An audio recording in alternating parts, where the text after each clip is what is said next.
I'm Muriel Bowser. I'm the mayor of Washington, D.C.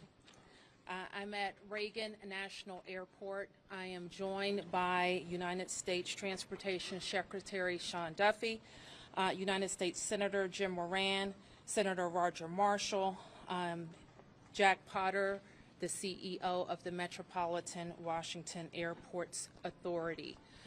We are here to brief you on the very tragic events of this evening, where we know a passenger plane coming to the airport here collided with a military helicopter. Our fire department, DC Fire and EMS, supported by fire departments and police departments from across the Washington metropolitan region, are executing a rescue operation in the Potomac River. They are working diligently in very dark and cold conditions, cold water, to execute this rescue operation. We have had the opportunity to be briefed by American Airlines officials.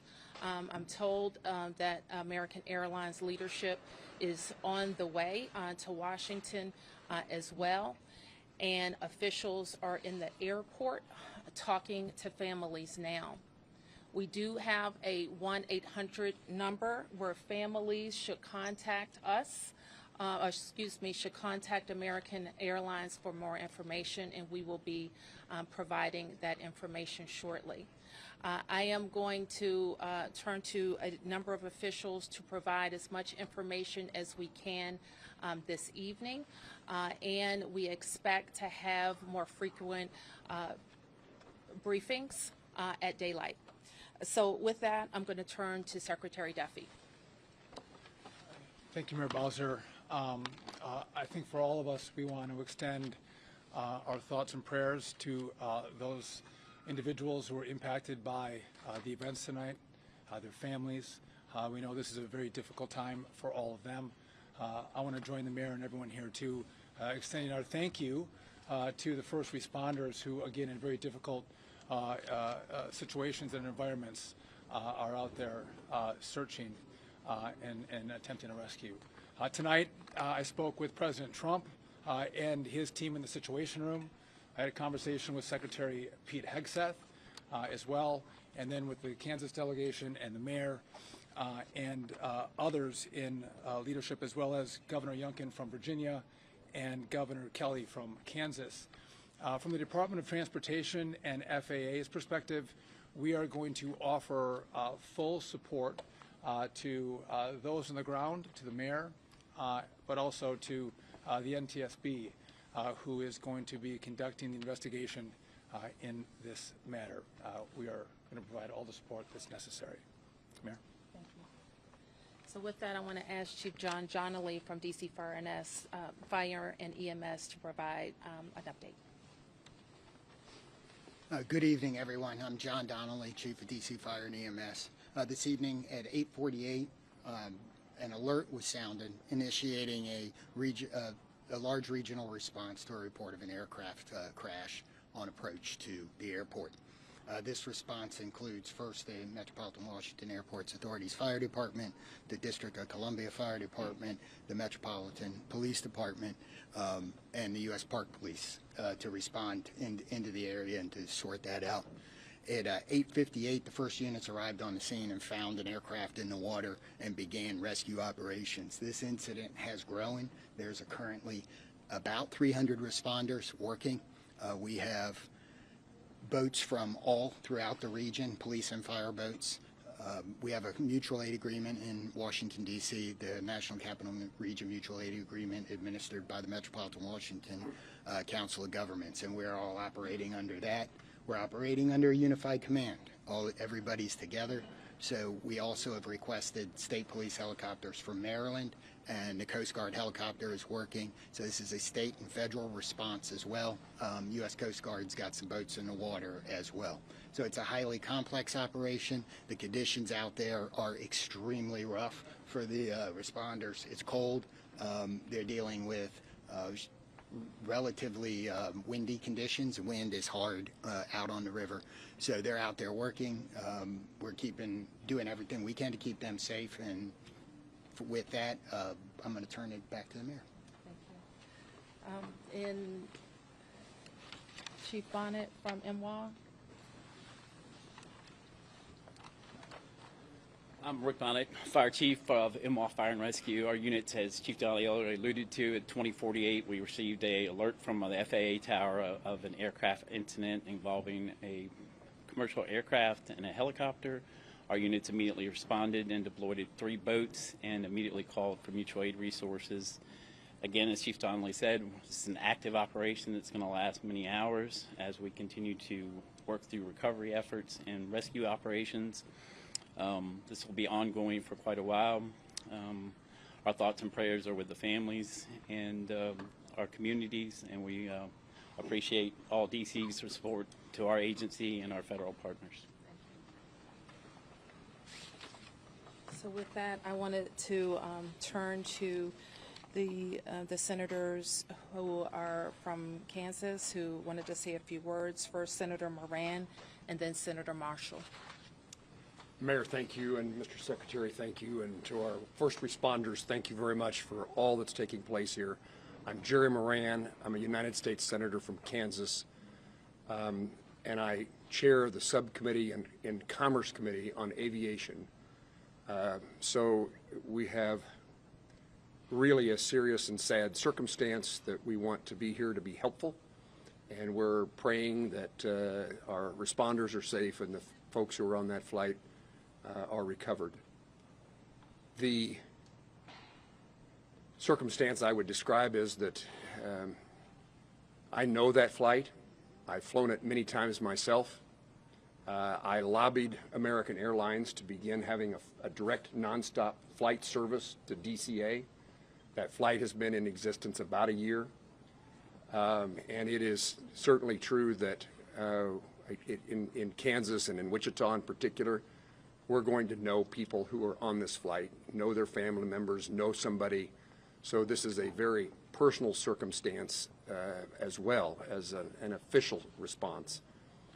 And again, we will do everything we can to make certain that we're supportive of the rescue efforts, and we'll do everything we can to make certain that our subcommittee and Congress is engaged in what needs to take place following the outcome of this evening and this month's kind of investigation. I've talked to NTSB, I've talked to the White House, I've talked to the Department of Defense, and I've talked to the CEO of American Airlines, and there is all of us pulling together for the best outcome possible.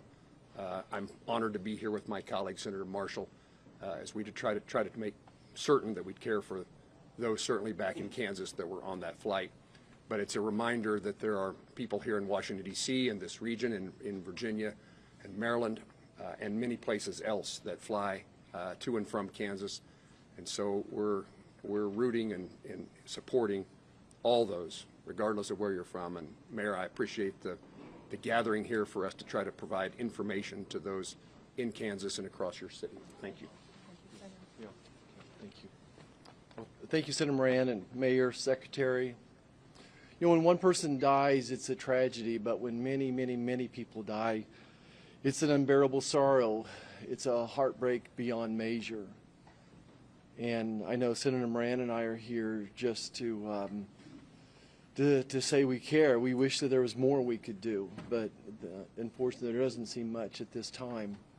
I want the folks to back home to just know that we care, that we love them, and that this is a time when we'll have to join arms together and help each other out. We've been through things like this before, through tornadoes and floods and things, but it's really hard when you lose, you know, probably over 60 Kansans simultaneously. And I don't want to forget the pilots and the flight attendants, you know, who are doing, you know, do their job, and the military personnel we lost. You know, all those lives are so valuable. It is such a tragedy that we lost them. You know, I think often in times like this, I try to find a scripture that, you know, is apropos. And this is from the book of Psalms. It says, "The Lord is close to the brokenhearted and saves those who are crushed in spirit. Certainly we're crushed in spirit tonight. We mourn with the families who lost loved ones, and we truly are joining them in prayer and wrapping our arms around them in love and compassion. Thanks for everybody for coming out tonight, and thank you for your thoughts and your prayers. So certainly I speak for the people of Washington, 700,000 of us who are extremely sorry for the families who are experiencing loss tonight. And so we want you to know that we will continue to work with American Airlines to share information as frequently as possible and make sure that we're getting accurate information out to the public. But my sorrow for all of the people and crew on the plane and our military personnel on the helicopter is very deep. I do want to turn to Jack Potter, who is the CEO of our Airports Authority, responsible for Reagan National Airport and Dulles International Airport, to talk to you about how the airport responded and what's going to happen next. Good evening. As was said, I'm Jack Potter, the President and CEO of the Metropolitan Washington Airports Authority. Thank you all for being here tonight and under these very, very grim circumstances. First of all, I want to let you know that we're providing support to all the families who are involved. American Airlines has established a phone number for them to reach out. That's been published, but let me repeat it. It's 1-800-679-8215. So families of folks that were on the plane are asked to contact them. We did have folks who were at the airport to pick up loved ones, and so American has set up a center in their in their lounge at the north end of the airport, and we've directed the families there, and there are folks there counselors there to work with the families. We did have aircraft that were in the air. They were diverted to Dulles Airport, some 19 aircraft. We had personnel, United, and others had personnel. We want to thank WMATA for extending their hours on the Metro to make sure that those folks were accommodated. Right now, as was said earlier by the chief, we're in a rescue mode. We will continue in that rescue mode. I want to thank all of the mutual aid responders, all the counties, the district, folks from Maryland and Virginia. Everybody's on site doing the best they can, and numerous boats out in the water right now. NTSB is on site. I want to thank all of the folks behind me, the secretary, the mayor, the two senators for all of their support, and we're going to continue to work through the night. I do want to make an announcement. People are, concerned about what's going to happen in the morning. Reagan National Airport will be closed until 11 o'clock. That's when the first flights will take off. But we're going to continue to do our best and work through this situation over the course of the night, and we hope to have more news as it develops. But for right now, it's a very difficult situation out there with the cold. It's very dark, but there are numerous boats out there. There are dive teams out there. So, again, we'll continue to work this situation, and I'll turn it back to the mayor. Thank you very much. Thanks for that update. And you've heard that in the National Capital Region, the district, of course, Washington, D.C. is at the center, but we are a close region. We have heard from the governors of Maryland and Virginia, the mayor of the city of Baltimore, all who have sent us personnel to help in the rescue operations.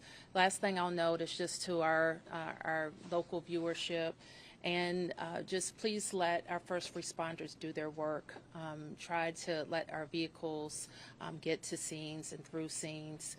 We don't want anybody else to get hurt because of moving vehicles, okay? So we will be able to take a few questions. There's not a lot that we can say. We won't be able to say anything about an investigation. As you know, once Fire and EMS completes the rescue operation, Then the investigation goes over to the National Transportation Safety Board, and I'm sure the Safety Board, NTSB, will provide information about when they will be briefing about an investigation. So we'll take a few. Yes? Can you confirm that both aircraft are in the water, and perhaps Chief Donnelly can explain what's involved in conducting an operation like this in these conditions? Yes, both aircraft are in the water. The focus now is rescuing people, and that's what all of our personnel are focused on. And Chief, I think he's given a pretty good description, but if there's anything else you want to add, Chief? I would just say that the boats are out doing searches. We have divers on both aircraft, and they're searching the aircraft at this point. Right. Yes. Have any survivors been found, and how many bodies have been recovered?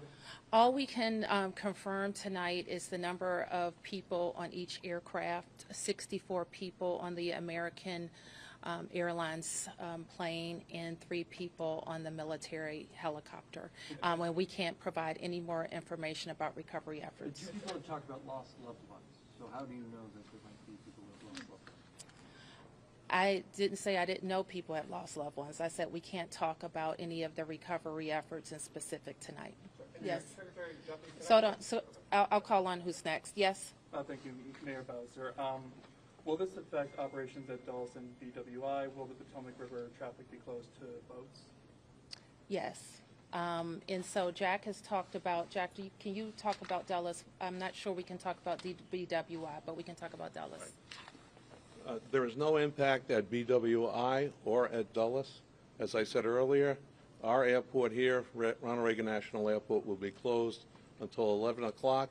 Obviously, that will be fluid. We'll learn more, but we wanted to advise passengers who might be coming to the airport in the morning that we will be closed until at least 11 o'clock. A question for Secretary Duffy. A question for Secretary Duffy. Yeah, 1 second. You're next.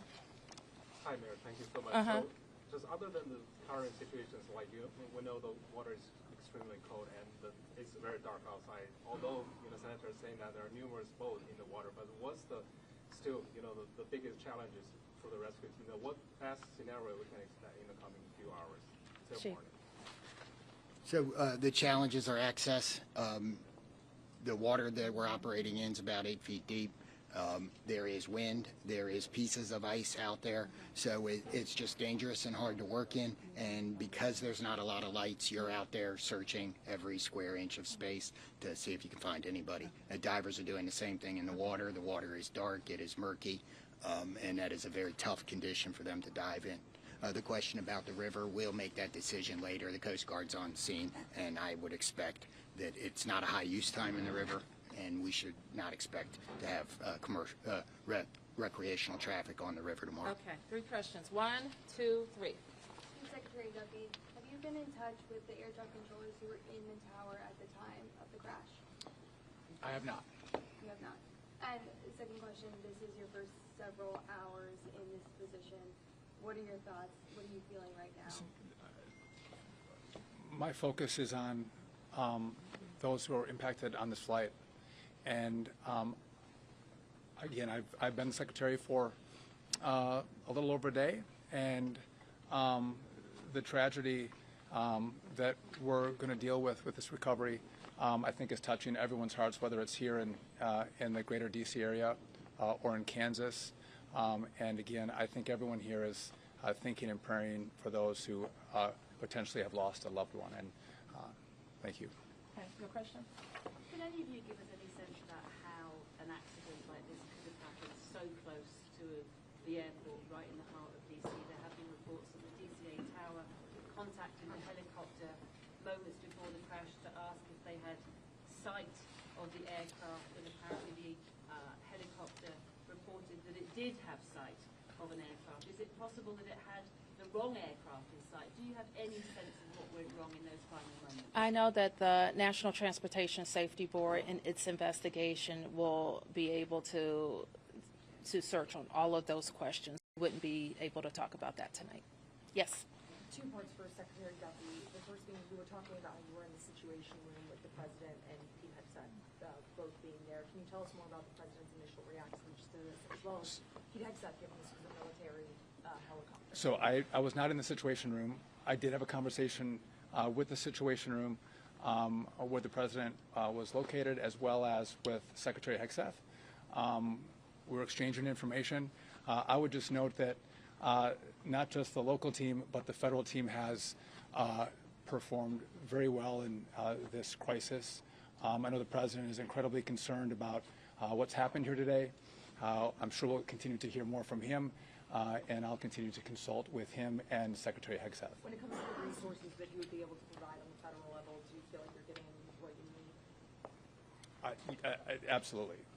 The President has committed to this team and to the NTSB through the DOT that we will provide all resources necessary as we go through this recovery, but also the support from FAA and DOT as the NTSB investigates.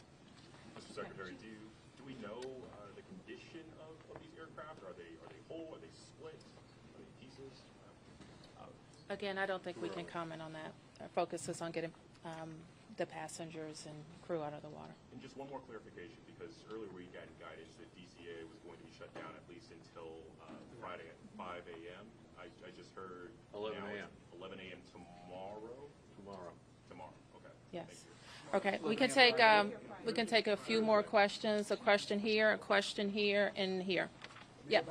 Mayor Bowser, can you just confirm, has anybody been transported to the hospital? Again, I can't say anything about the rescue operation right now. Who was next? Yes. Yeah, Chief Donnelly, can you speak a little bit more about the unified command who leads this phase of the rescue and recovery? At what point do you then change phases? And can you describe to us the scene as best you can when first responders first arrive? So I happened to be listening to the radio this evening when the call came out. I listened to the responders come in, and the initial response, they were very professional, trying to locate this. This is, if you can imagine, the river is a large black spot at night with no lights on it, except for a few buoy lights. So they were out there looking. The boats pretty quickly were able to locate one of the aircraft and get there. So that's what's going on right now. Everybody's working on that. We will reevaluate where we are with the rescue operation in the morning when we get a better sense of it, but we are still out there working, and we're going to continue that throughout the night. Do you have a sense that there are survivors? We don't know yet, but we're working. Is any part of the search happening over land? No, we're all in the water. Yes, yes. Oh, you got a question. Somebody didn't get a question. Hold on. Yes. I just wanted to ask, do you have an estimate yet on how long the recovery efforts will take? Chief. So experiences like this we expect to continue our operations in the fire department for multiple days. And then I would expect the investigation goes longer than that. Okay, you didn't get a question, and you were next, I think. Okay, thank you, Mayor. My question is, do we have any plan to prevent future crash or future accidents? Do we have any like to reform the airport control to calm those people who are flying in the next few days? And also, how long the rescue is going to last? Are we going to stop rescue after tomorrow 11 a.m.? Like divers team, because they are still in the golden hours now. No. I mean, I think you just heard the chief said we're going to be out there as long as it takes. And we're obviously trying to get to people as soon as possible, but we are going to recover our fellow citizens. Yes. This is for the chief and Secretary Duffy. How do you balance the search and rescue operation with preserving the scene for the investigation that's now underway? So from the fire department's point of view, we are always going to put people first. But I don't think I think our operations, because we have a unified command, we are all working together, and the NTSB is in contact with us, and we will work together to make sure that if there's crucial evidence that it's preserved. And that's something we do every day with our police department on crime scenes and things. So life comes first, and everything else is after that. Okay, last question. Yep. Secretary Duffy, I just want to ask, I know it's early, but are there any immediate actions the FAA should take to prevent helicopters and commercial airplanes from getting too close to one another? So obviously there'll be a review of what happened here tonight. And after the FAA studies what happened, we will take appropriate action if necessary to modify flight paths and permissions. Do you have any more details about the helicopter mission with the Black Hawk and Mayor Bowser? Have you heard directly from President Trump? I spoke with the President's National Security Advisor, and I have not talked to the President yet, and I do not know what the mission was. So let me close by saying again, thank you to the members of the press to help us get information out to the families. The American Airlines number is 800-679-8215, 800-679-8215. And I expect the airport will likely provide additional information in the morning. Thank you.